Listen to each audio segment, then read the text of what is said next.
नमस्कार प्यारे साथियों, प्रताप क्लासेस के यूट्यूब चैनल पर आपका स्वागत है। आज है 24 फरवरी 2024 और 24 फरवरी 2024 के जितने भी इंडिया और वर्ल्ड के जो करंट अफेयर्स के क्वेश्चन बनते हैं, आज उनका हम डिस्कशन करेंगे। पूरा वीडियो ध्यान से देखना और लास्ट में आपसे क्वेश्चन पूछूंगा जिनके जवाब आपको कमेंट बॉक्स में देना होगा। आज अपने पढ़ेंगे भारत श्रीलंका त्रिपक्षीय अभ्यास दोस्ती 16 मालदीव में शुरू, स्वदेशी लेजर हथियार दुर्गा 2 का परीक्षण किया गया और दादा साहब फाल्के पुरस्कार 2024 की घोषणा। इनकी आज हम चर्चा करेंगे पूरे लेटेस्ट न्यूज के साथ। डेली आपको सुबह 7 बजे ये करंट की क्लास मिलती है।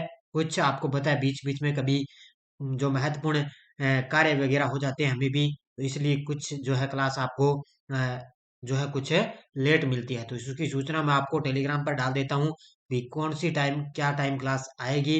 बाकी लगभग आपको डेली मेरी सुबह 7 बजे ही करंट की क्लास है मिलेगी। अब धीरे धीरे मौसम बदला है, आपको पता है समय में चेंज हो रहा है, तो अपने भी लगभग आगे अपने इस क्लास का टाइम है 6 बजे करेंगे। तो सारे विद्यार्थी एक बार वीडियो को लाइक शेयर करेंगे और जो साथी हमारे इस चैनल पर नहीं है तो जरूर आप चैनल को सब्सक्राइब करें और इसके पास लगे बेल आइकन का घंटा दबाएं ताकि हम जैसे ही वीडियो अपलोड करें उसका नोटिफिकेशन आप तक है पहुंच जाएगा।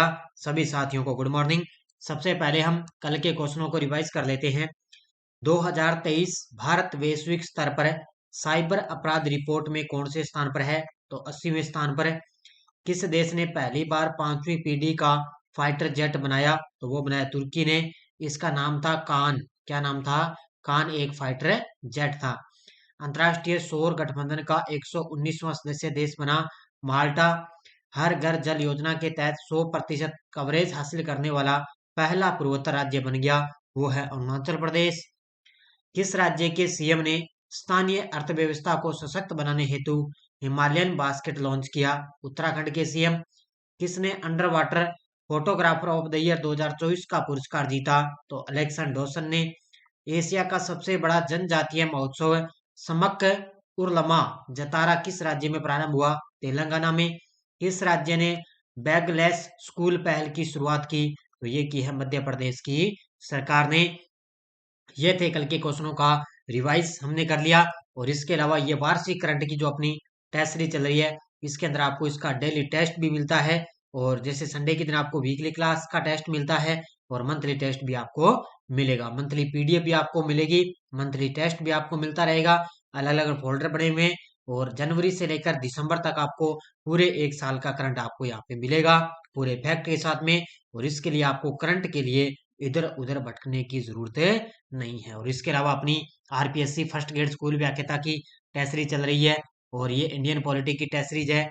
और इसके अलावा कोई साथी एलडीसी लिपिक ग्रेड द्वितीय कनिष्ठ सहायक की तैयारी कर रहा है, उसके लिए भी अपने भारत और राजस्थान की करंट अफेयर्स की टेस्ट सीरीज चल रही है। एनसीईआरटी बुक की टेस्ट सीरीज चल रही है, जनरल साइंस की है। और इसके अलावा कोई साथी असिस्टेंट लोको पायलट की टेस्ट सीरीज तैयारी कर रहा है, उसके लिए भी हमने इसके अंदर 2 टेस्ट अपलोड कर दिए। पूरे 30 टेस्ट आपके लिए मिलेंगे, 2 टेस्ट इसके अंदर अपलोड हो चुके हैं। तो बढ़िया तरीके से आप ऑनलाइन टेस्ट सीरीज ज्वाइन करें, प्रताप क्लासेस का ऐप डाउनलोड करें, वहां से टेस्ट सीरीज ज्वाइन करें। पहला क्वेश्चन आपके सामने, हाल ही में भारत और किस देश के बीच त्रिपक्षीय अभ्यास है दोस्ती 16 मालदीव में शुरू हो चुका है? तो किसके बीच हुआ? ये हुआ है भारत और श्रीलंका के बीच। किसके बीच है? भारत और श्रीलंका के बीच में कौन सा अभ्यास शुरू हो गया? दोस्ती 16 कहां पर शुरू हुआ? मालदीव के अंदर। किसके बीच है? भारत और श्रीलंका के बीच। ये तस्वीर में आप देख सकते हो, भारत श्रीलंका के बीच में दोस्ती 16 मालदीव के अंदर अभ्यास शुरू हो चुका है।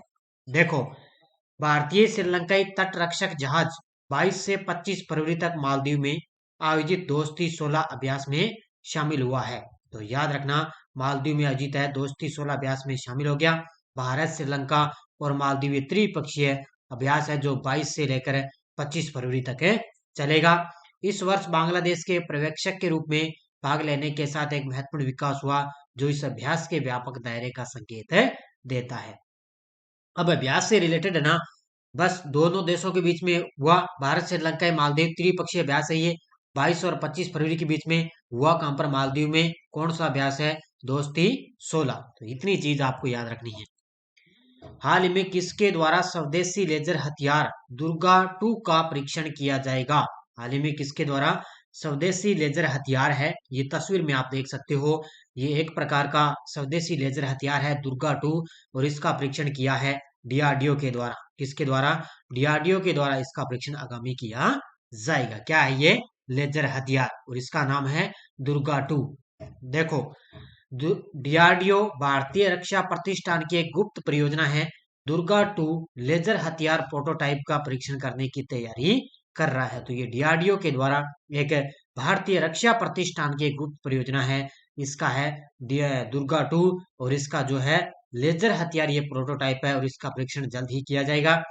ये भारतीय रक्षा प्रतिष्ठान द्वारा गोपनीयता में डिजाइन की गई इस परियोजना ने बैलिस्टिक्स मिसाइलों को निष्क्रिय करके युद्ध की गतिशीलता को बदलने की क्षमता के कारण वैश्विक रणनीतिक हलकों में ध्यान आकर्षित किया है। तो ये चीजें आपको इसी तरह कोई भी परीक्षण होता है एक एक चीज आपको नोट करते चले जाना है। हाल ही में Dada Saheb Phalke international film festival में किस अभिनेता को बेस्ट एक्टर का अवार्ड मिला है? अब सारी पूरी चीजें मैं लेकर आया हूँ पूरे फैक्ट के साथ में, किसको कौन सा अवार्ड मिला, कौन कौन सी इसमें फिल्म है, कौन कौन से बेस्ट एक्टर हैं, किस किस अभिनेत्री है, सारा मैं लेकर आया हूँ। तो ये आने वाला एग्जाम में क्वेश्चन यहाँ से टपकेगा। तो Dada Saheb Phalke international film festival है 2024 के अंदर किस अभिनेता को बेस्ट एक्टर का अवार्ड मिला? ये मिला है शाहरुख खान को। किसको मिला है? शाहरुख खान को मिला है जवान फिल्म के लिए। इनकी फिल्म है ना जवान है। अब आपसे पूछे बेस्ट फिल्म, जवान फिल्म को मिला। बेस्ट एक्टर शाहरुख खान, तो जवान फिल्म के लिए शाहरुख खान को Dada Saheb Phalke international film festival का अवार्ड मिला है। अब पूरी चीजें देखो फैक्ट के साथ। देखो, Dada Saheb Phalke international film festival award 2024 का इसका 17वां संस्करण ये आयोजित हुआ। Dada Saheb Phalke international film festival award 2024 Mumbai में हुआ, जहां 40 व्यक्तियों को भारतीय सिनेमा की उन्नति में उनके महत्वपूर्ण योगदान के लिए प्रशंसा मिली है। तो ये 17वां संस्करण अब की बार आयोजित हुआ है मुंबई के अंदर। इसमें शाहरुख खान की फिल्म जवान को बेस्ट फिल्म से नवाजा गया और ओटीटी के लिए Dada Saheb Phalke international film festival award में शाहिद कपूर और सुष्मिता सेन ने क्रमशः फर्जी, अब ये शाहिद कपूर को मिला है फर्जी और सुष्मिता सेन को मिला है आर्या 3 के लिए सर्वश्रेष्ठ अभिनेता और अभिनेत्री का पुरस्कार जीता है इन्होंने। अब दो चीजें याद रखना, सबसे पहले शाहरुख खान को बेस्ट एक्टर का अवार्ड मिला, किस फिल्म के लिए? जवान फिल्म के लिए। और ये अलग है, ध्यान रखना, ये है ओटीटी के लिए, ये है ओटीटी के लिए दादा साहब फाल्के अवार्ड मिला शाहिद कपूर और सुष्मिता सेन को, इनको सर्वश्रेष्ठ अभिनेता और अभिनेत्री का पुरस्कार मिला। अब देखो पूरी लिस्ट इसकी। बेस्ट फिल्म रही है Jawan. Best actor Shahrukh Khan for Jawan के लिए मिला। Best actress Rani Mukherjee for Mrs Chatterjee versus Norway, इनको मिला बेस्ट एक्टर का। बेस्ट निर्देशक का संदीप रेड्डी वांगा फॉर एनिमल के लिए बेस्ट निर्देशक का। और क्रिस्टिक बेस्ट फिल्म बारबी फेल को मिला है। ये तो आपको बहुत ही चर्चा में रही है। तो क्रिस्टिक बेस्ट फिल्म में बारबी फेल बेस्ट निर्देशक रहा संदीप रेड्डी वांगा फॉर एनिमल में, और बेस्ट एक्ट्रेस में Rani Mukherjee for Mrs Chatterjee versus Norway के लिए, और बेस्ट एक्टर का शाहरुख खान जवान फिल्म के लिए अवार्ड मिला है। तो ये दादा साहब फिल्म अवार्ड में थे। अब आपको याद रखना है टेलीविजन के लिए अलग से ये। तो टेलीविजन के लिए Dada Saheb Phalke international film festival award में नील भट्ट को गुम है किसी के प्यार में, तो नील भट्ट को मिला है गुम है किसी के प्यार में, इनको सर्वश्रेष्ठ अभिनेता का पुरस्कार मिला। फिर रूपाली गांगुली को अनुपमा के लिए सर्वश्रेष्ठ अभिनेत्री का पुरस्कार दिया गया, और गुम है किसी के प्यार में इनको वर्ष की टेलीविजन श्रृंखला का पुरस्कार मिला है। तो ये टेलीविजन श्रृंखला में आपसे पूछे तो ये अलग अलग ये मैंने आपको बता दिया। तो नील भट्ट को मिला है गुम है किसी के प्यार में, इनको मिला, और इसी के अलावा रूपाली गांगुली को अनुपमा के लिए सर्वश्रेष्ठ अभिनेत्री का पुरस्कार मिला है। ये टेलीविजन के क्षेत्र में अलग अवार्ड है। अंतर्राष्ट्रीय गीता महोत्सव का 5वां संस्करण किस देश में आयोजित होगा? अंतर्राष्ट्रीय गीता महोत्सव यानी कि आईजीएम का 5वां संस्करण किस देश में आयोजित होगा? ये होगा श्रीलंका के अंदर। अभी आगामी श्रीलंका के अंदर अंतर्राष्ट्रीय गीता महोत्सव का 5वां संस्करण आयोजित किया जाएगा। अंतर्राष्ट्रीय गीता महोत्सव का 5वां संस्करण श्रीलंका में आयोजित किया जाएगा, जो इसकी विदेशी शुरुआत होगी, यानी कि विदेशों के अंदर इसकी शुरुआत होगी। और इसका महोत्सव का जो आयोजन है वो 28 फरवरी से 6 मार्च तक है किया जाएगा। ये फिक्स नहीं है, कहीं में लिखा है 1 से लेकर 6 मार्च तक चलेगा, और यहाँ देखो 28 से 6 मार्च तक है चलेगा। ये फिक्स नहीं है, तारीख पता नहीं है, जब ये स्टार्ट होगा तभी पता लगेगा भी 28 तारीख से ये शुरू हुआ है या 1 मार्च से। अगला क्वेश्चन, हाल में श्री धर्मेंद्र प्रधान ने किस राज्य में पहले कौशल भारत केंद्र एसआईसी का उद्घाटन किया है? तो हमारे शिक्षा मंत्री हैं, ये तस्वीर में आप देख सकते हो, केंद्रीय शिक्षा मंत्री धर्मेंद्र प्रधान, उन्होंने उड़ीसा राज्य के अंदर पहले कौशल भारत केंद्र का उद्घाटन किया है। किस राज्य के अंदर है? उड़ीसा राज्य के अंदर। देखो, केंद्रीय शिक्षा और कौशल विकास एवं उद्यमिता मंत्री हैं श्री धर्मेंद्र प्रधान ने उड़ीसा के संबलपुर में पहले कौशल भारत केंद्र के उद्घाटन का नेतृत्व इन्होंने किया है। इसका उद्देश्य है कि केंद्र के माध्यम से 1200 से अधिक छात्रों को सशक्त बनाना और 21वीं सदी के नौकरी बाजार के लिए आवश्यक कौशल से लैस करना इसका मुख्य उद्देश्य है। और उड़ीसा के अंदर पहले कौशल भारत केंद्र का उद्घाटन किया जा चुका है। हाल ही में किस केंद्रीय मंत्री ने मीडिया से संबंधित 4 पोर्टल लॉन्च किए हैं? हाल ही में किस केंद्रीय मंत्री के द्वारा मीडिया से संबंधित 4 पोर्टल लॉन्च किए? ये किए अपने खेल मंत्री अनुराग सिंह ठाकुर ने। अपने सूचना और प्रसारण मंत्री है और खेल मंत्री भी हैं अनुराग सिंह ठाकुर है, उन्होंने मीडिया से संबंधित 4 पोर्टल लॉन्च कर दिए। अब वो 4 पोर्टल है कौन कौन से, वो देखो, केंद्रीय सूचना और प्रसारण मंत्री अनुराग सिंह ठाकुर ने मीडिया से संबंधित 4 पोर्टल लॉन्च किए। पहला देखो, इन्होंने पत्रिकाओं और समाचार पत्रों के पंजीकरण में बदलाव लाने के लिए प्रेस सेवा पोर्टल, तो ये है समाचार पत्रों के पंजीकरण लाने के लिए एक है प्रेस सेवा पोर्टल, और एक सरकारी वीडियो के लिए नेविगेट भारत पोर्टल शामिल है। तो 2 पोर्टल हो गए, एक तो है प्रेस सेवा पोर्टल और दूसरा है नेविगेट भारत पोर्टल। इसके अलावा 2 अन्य पोर्टल स्थानीय केबल ऑपरेटरों एलसीओ के पंजीकरण और एक है ई बिलिंग प्रणाली के लिए। तो ये 4 पोर्टल हैं, एक है केबल ऑपरेटरों के लिए पंजीकरण और एक है ई बिलिंग प्रणाली। ये 4 पोर्टल उन्होंने लॉन्च कर दिए, मीडिया से संबंधित है चारों ही पोर्टल। किसने भारतीय प्रौद्योगिकी संस्थान हैदराबाद परिसर का उद्घाटन किया है? तो ये क्या है, इतना याद रखना है, हमारे देश के प्रधानमंत्री मोदी जी के द्वारा वीडियो कॉन्फ्रेंसिंग के माध्यम से भारतीय प्रौद्योगिकी संस्थान हैदराबाद परिसर का उद्घाटन किया है, यानी कि आईआईटी हैदराबाद का।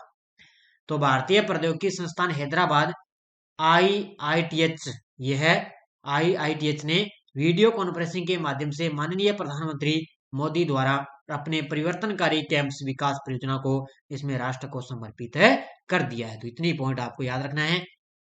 नेक्स्ट है, किस राज्य ने पहला कछुआ संरक्षण रिजर्व स्थापित किया है? किस राज्य ने पहला कछुआ संरक्षण रिजर्व स्थापित किया? और ये किया है उत्तर प्रदेश राज्य ने। ये तस्वीर में आप देख सकते हो, उत्तर प्रदेश के अंदर उत्तर प्रदेश ने अपना पहला कछुआ संरक्षण रिजर्व स्थापित किया है। देखो, ये है उत्तर प्रदेश के गोंडा जिले में वन विभाग और turtle survival alliance foundation India के सहयोग से इस संरक्षण का प्रयास शुरू कर रहा है। इसका उद्देश्य है कि घाघरा नदी की जो सहायक नदी है सरजू नदी के किनारे कछुआ संरक्षण रिजर्व स्थापित करना है। तो ये उत्तर प्रदेश के गोंडा जिले में ये अपने राज्य का पहला कछुआ संरक्षण रिजर्व स्थापित किया जाएगा। हाल ही में देश में इम्पेल एआई कार्यक्रम किस संस्था ने लॉन्च किया है? इम्पेल यानी कि किस हाल ही में देश के अंदर, यानी कि अपने भारत देश के अंदर इम्पेल एआई कार्यक्रम किस संस्था ने लॉन्च किया? ये किया है माइक्रोसॉफ्ट ने। किसने लॉन्च किया है? माइक्रोसॉफ्ट ने इसको लॉन्च किया है। देखो, माइक्रोसॉफ्ट और आई क्रिएट द्वारा इम्पेल एआई, तो इन दोनों ने मिलकर किया है ये काम है।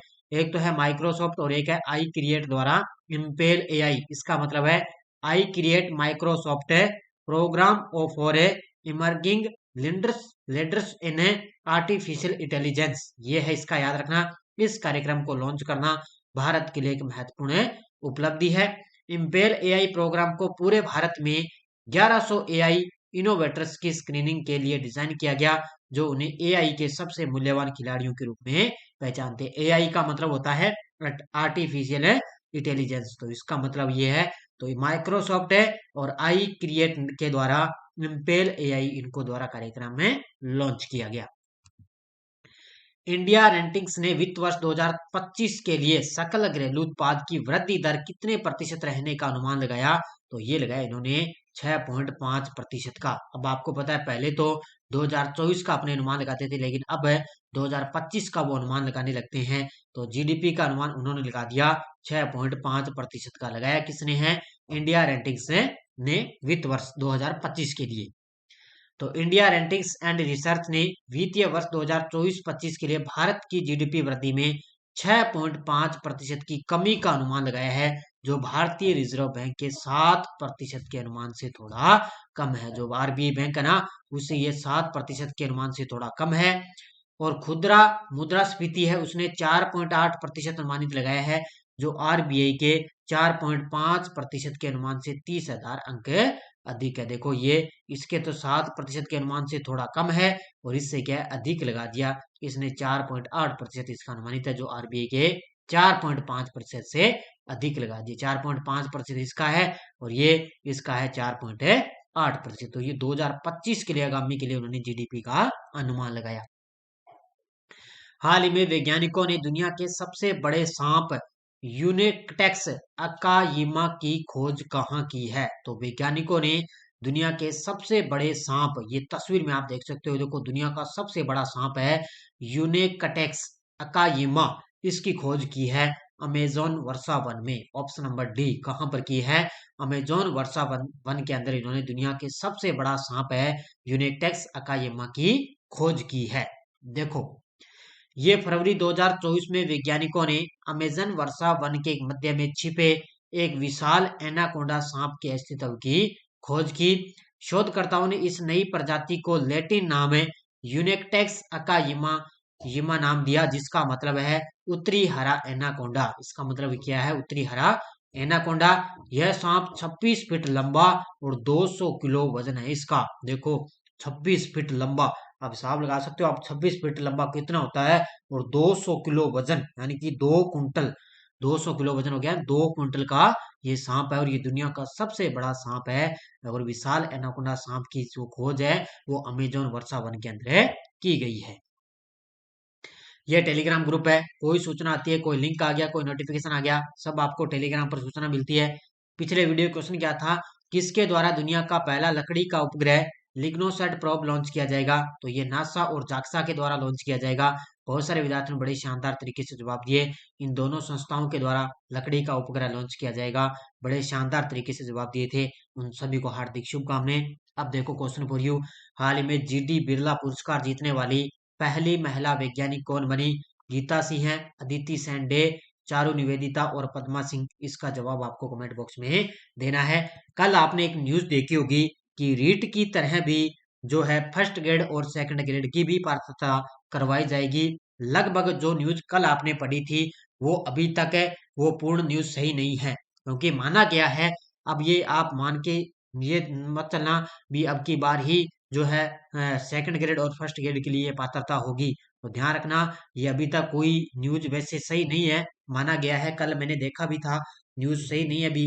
रीट की तरह भी ये जैसे अपने सेंटर में सीटेड करवाते हैं, रीट का भी अभी पात्रता करवाएगी थी, उसी प्रकार फर्स्ट ग्रेड और सेकंड ग्रेड का भी करवाएंगे। ये न्यूज सही नहीं है, नहीं करवाएंगे, आप चिंता मत करो भी। हो सकता है आपके लिए ऐसे बड़े आप चिंतित हो रहे हो भी, परेशान हो रहे हो भी, इस तरह क्यों कर रहे हो हमारे साथ। तो ऐसा आप बिल्कुल भी घबराने की जरूरत नहीं है। आप ऐसा एक बार कोई ऑफिशियल जो नोटिस है वो नहीं आया, अभी न्यूज़पेपर के अंदर भी ऐसा ही आया है, बाकी ये न्यूज़ अभी तक पूरी सही नहीं है भी।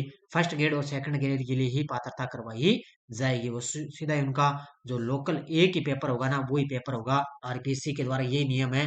बाकी आपको लगातार टेस्ट सीरीज वगैरह दी जा रही है, बस आप बढ़िया तरीके से अध्ययन करते रहना। और अभी अगले महीने मार्च के अंदर आचार संहिता लगने वाली है, क्योंकि आगामी लोकसभा चुनाव है, उस वजह से आचार संहिता भी लगेगी, और उसके बाद में आपको नई जो है खूब भर्तियां देखने को मिलेगी। तो कल संडे है, संडे के दिन आपको वीकली क्लास मिलेगी। धन्यवाद, जय हिंद, जय भारत।